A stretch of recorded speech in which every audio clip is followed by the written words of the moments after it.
l'annonce d'un cancer, il y a des annonces, la personne part par en arrière, là. Fait que c'est vraiment ça.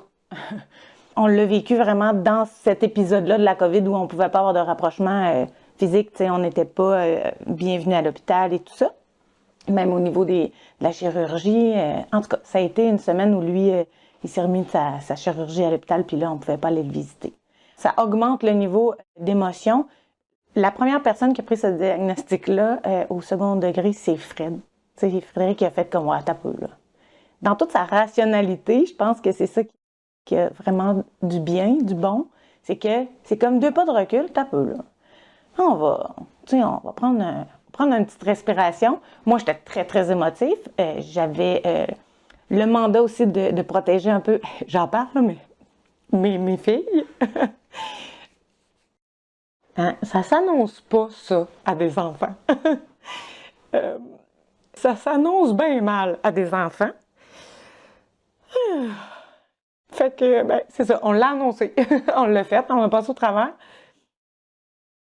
Les enfants, quand ils reçoivent ça, ce diagnostic-là, la question qui s'ensuit, c'est ouais, mais il peut-tu mourir? On peut pas mentir.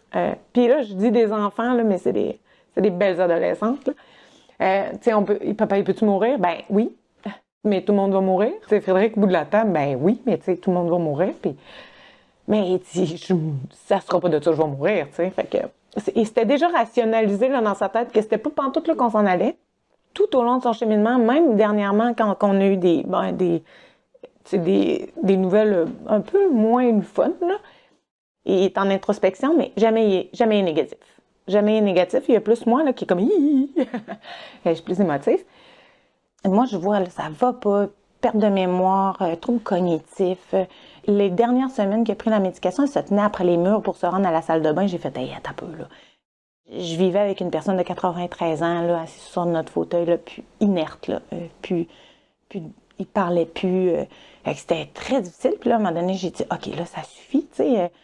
Il est allé au bout de ça, là. Là, c'est à moi de reprendre ça en main puis de dire à l'oncologue, non, ça le fait plus.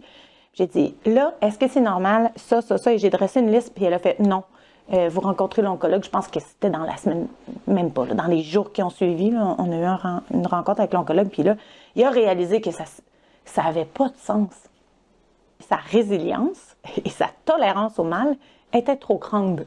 Il aurait fallu réagir peut-être avant, mais en même temps, on avait le 714X qui a toujours suivi les traitements oncologiques et il n'a jamais arrêté le 714X, même si c'était très, très difficile au niveau des effets secondaires, mais c'est pas les effets secondaires du 714X, c'était les effets secondaires de la médication oncologique. La journée où il a arrêté de prendre la médication oncologique, il s'est remis à parler, sa mémoire est revenue, il y avait une énergie, là, sa vitalité reprenait, là. C'est important d'être autonome dans son maintien de santé, là. C'est important d'être autonome, d'être curieux. Puis, tu sais, Frédéric, c'est comme il disait, il est catholique non pratiquant, mais dans le sens où il n'a jamais été fermé à rien. Heureusement. Parce que c'est ça qui va avoir fait en sorte que ça va lui avoir sauvé la vie, là, d'être ouvert puis d'être réceptif à tout ça.